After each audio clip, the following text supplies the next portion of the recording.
Behind the glittering lights of Hollywood, Shirley MacLaine built a career that few could rival. She danced on Broadway, shared the screen with legends, and earned an Academy Award. But for all her triumphs, her private life told a very different story. At the center of that story was her only daughter, Sachi Parker, a child who grew up feeling both loved and abandoned, supported yet ignored. Their fractured bond would one day erupt into one of Hollywood's most painful family feuds, exposing wounds that had never truly healed. The beginning of a glamorous life. Shirley MacLaine was born in Richmond, Virginia in 1934 into a family where performance was part of daily life. Her mother taught drama, and her father dreamed of running away to the circus. By her teenage years, Shirley's sights were firmly set on the stage. After graduating high school, she pursued Broadway, and in 1954, her life changed forever when she stepped in as an understudy in The Pajama Game. A Paramount executive spotted her, and soon she was under contract in Hollywood. Her debut in Alfred Hitchcock's The Trouble with Harry earned her a Golden Globe and launched her career. As Shirley's star rose in the mid-1950s, so too did her personal life appear to flourish. That same year, she married American producer Steve Parker, a businessman who made his career in Tokyo. 2 years later, in 1956, she gave birth to her only child, Stephanie Sachiko Parker, known to the world as Sachi. At first, it seemed Shirley had it all: Hollywood success, a stable marriage, and a daughter she adored. But from the start, Shirley was open about her choices. She admitted she could never live a life bound by traditional marriage or motherhood. With Steve, she entered into an open marriage, something almost unheard of in 1950s America. For nearly 3 decades, they kept this arrangement, each living largely separate lives, Steve in Japan, Shirley in Hollywood. For young Sachi, this unconventional family structure meant instability. As her father built his career overseas, Shirley continued chasing roles in film after film, becoming a household name. But what audiences never saw was how the long absences began to shape the little girl left behind. The glamorous world of Hollywood had a price, and it would soon come crashing down on the fragile bond between mother and daughter, growing up without a mother's presence. By the early 1960s, Shirley MacLaine was one of Hollywood's brightest stars. She was nominated for Academy Awards, worked with directors like Alfred Hitchcock, and appeared alongside Frank Sinatra and Jack Lemmon.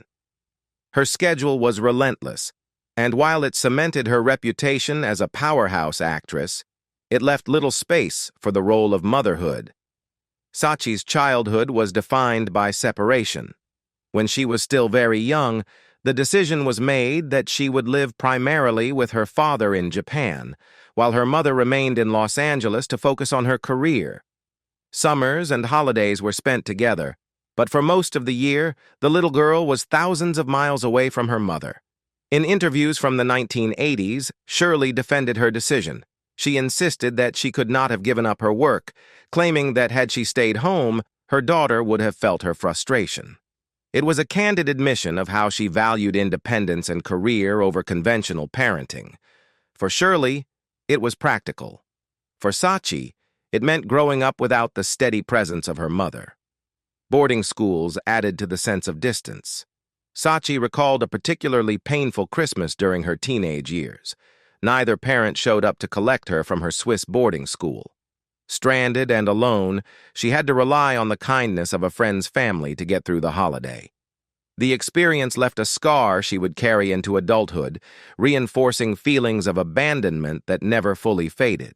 In her 2013 memoir, Lucky Me, My Life With and Without My Mom, Shirley MacLaine, Sachi wrote openly about her loneliness.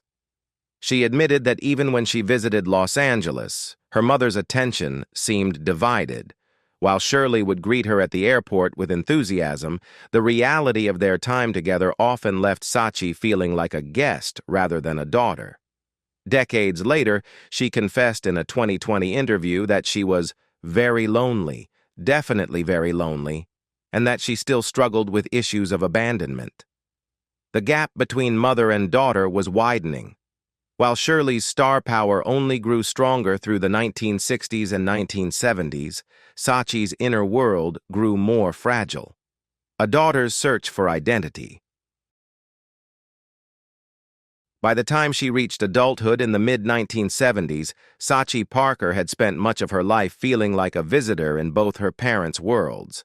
Her father, often away on business trips in Tokyo, provided stability in name, but not in presence.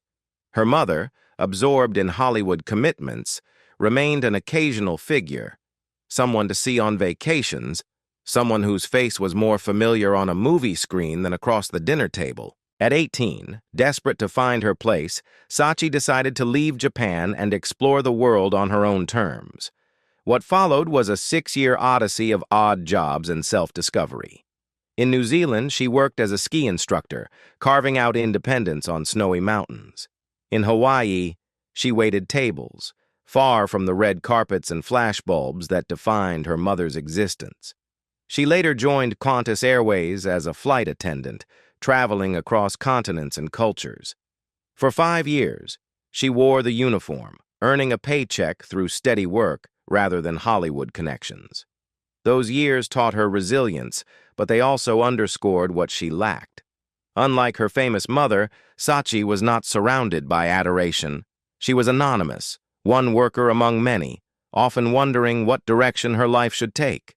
In Paris, she took a job as an au pair, caring for children who, ironically, enjoyed the kind of maternal presence she had always longed for. Eventually, her journey led her back toward family ties. On her way back to Japan, she stopped in Los Angeles to see Shirley. It was a visit that would change her trajectory. Shirley, sensing a shift, told her daughter that she had always suspected she could act. Until that moment, she had never voiced it. Now, for the first time, she encouraged Sachi to consider following in her footsteps. The timing felt right. After years of drifting, Sachi was ready to try something new. She didn't yet know if acting would provide fulfillment or simply another layer of comparison with her mother, but it gave her a path forward. With that encouragement, she began the next chapter of her life, an attempt to carve out a career in the same industry that had shaped and often strained her relationship with her mother. Hollywood dreams and family conflicts. When Sachi Parker arrived in Los Angeles in 1980, she was 24 years old and ready to reinvent herself. After years of wandering the globe, she was suddenly on the doorstep of Hollywood, the very place that had defined her mother's life. With Shirley's encouragement, she began to pursue acting. For Sachi, it felt like an overdue chance to prove herself, not as the daughter of a star, but as her own person. Her early career included appearances in films like Peggy Sue Got Married, Scrooged, and Welcome Home, Roxy Carmichael. She landed guest spots on television shows and roles in independent projects. While none of these propelled her to stardom, they allowed her to work steadily, and for a time it seemed she might carve out her own modest career. But Hollywood was a cruel mirror. Everywhere she went, the comparison to her mother loomed large. Casting directors, journalists, and even colleagues saw her not just as Sachi Parker, but as Shirley MacLaine's daughter. The shadow was long, and the expectations were suffocating. To make matters worse, Sachi felt her mother wasn't always supportive when she needed her most. She later claimed that Shirley discouraged her acting ambitions or withheld help, leaving her to navigate an industry that already viewed her through a skeptical lens. Financial struggles compounded the difficulties. Sachi recalled being cut off from financial support, unable to afford college, and forced to juggle multiple jobs. She even claimed that at one point her mother misled her about a broadcasting job in Japan, a move she believed was designed to end a romance Shirley disapproved of. These betrayals left her feeling manipulated and mistrustful, adding to the emotional scars of her upbringing. While Shirley defended her choices, saying she believed Sachi needed independence, her daughter saw it differently. To her, it was another example of neglect, a mother who was absent in childhood and unreliable in adulthood. Their relationship, already fragile, grew more strained as Sachi tried to balance her dreams with the pain of always feeling secondary in her mother's world. The memoir that broke Hollywood's silence. By the early 2000s, decades of unspoken pain finally found their way onto the page. In 2013, Sachi Parker released her autobiography, Lucky Me, My Life With and Without My Mom, Shirley MacLaine. For the first time, the world heard her side of the story, unfiltered and raw. What she shared was not the glamorous portrait of Hollywood most expected, but the confessions of a daughter who had grown up feeling deeply abandoned. In the book, she wrote about the loneliness of being left in boarding schools, the heartbreak of spending holidays alone, and the constant ache of a mother who was physically and emotionally distant. She described moments of humiliation, such as being promised financial help only to find herself cut off, or being told there was a job waiting for her in Japan, only to realize it was a fabrication meant to end a romance Shirley disapproved of. These revelations painted a portrait of a woman who, despite her fame, had failed in her most important role, that of a mother. The memoir struck a nerve because it pulled back the curtain on one of Hollywood's most respected stars. Shirley MacLaine, known for her boldness, spirituality, and Academy Award-winning performances, was now being called out by her own daughter as neglectful and manipulative. In interviews promoting the book, Sachi admitted it was painful to write. She often felt consumed by guilt, as though exposing her mother was a betrayal. Yet, she said, the process was cathartic. "It was time in my life to put the pieces of the puzzle together," she explained. Shirley's response was swift and cutting.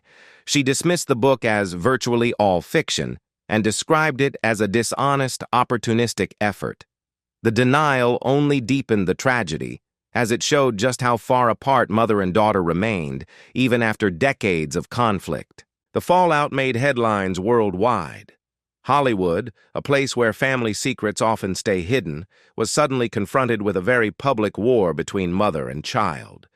It wasn't just about stardom anymore. It was about love, betrayal, and the wounds of a relationship that fame could never heal. Love, loss, and the unfinished bond. After the storm of Sachi Parker's memoir, the rift between mother and daughter seemed wider than ever. Shirley MacLaine's public dismissal of the book only reinforced the sense of estrangement. And yet, beneath the bitterness, there was still a complicated thread of love.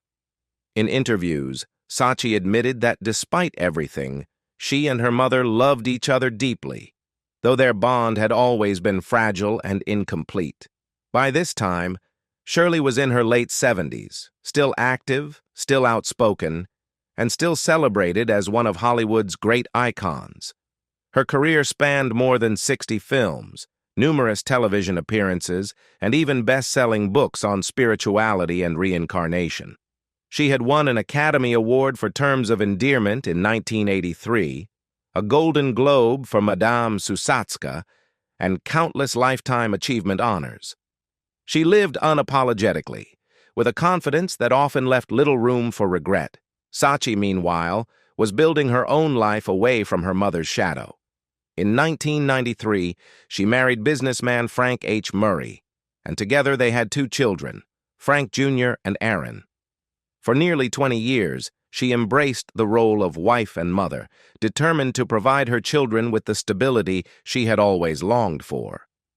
But even this chapter ended in heartbreak, as she and Murray divorced in 2011. Reflecting on the split, Sachi admitted she had lived too long in the role of the good wifey, cocooned in a suburban life that left her feeling empty. Motherhood, however, became her redemption. In interviews, she described how raising her own children helped her heal from the pain of her upbringing.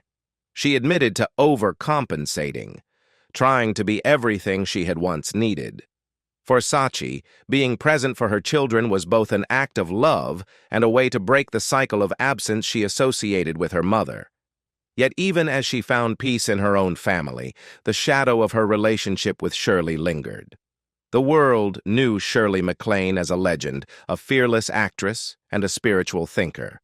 But for her daughter, she would forever remain both an idol and an absence, a mother whose brilliance on stage and screen could never make up for the loneliness she left behind. For all her fame, Shirley MacLaine's most complicated role was not on stage or screen, it was in the life of her only daughter. Sachi Parker grew up searching for the mother she rarely had, and even as an adult, she carried the scars of absence and betrayal. Their story is not just about Hollywood glamour, it's about the cost of choices and the wounds that can linger between parent and child for a lifetime. Do you think Shirley MacLaine was simply a woman ahead of her time, or did she truly fail as a mother? Let us know in the comments, and don't forget to like and subscribe for more stories of Hollywood's hidden tragedies.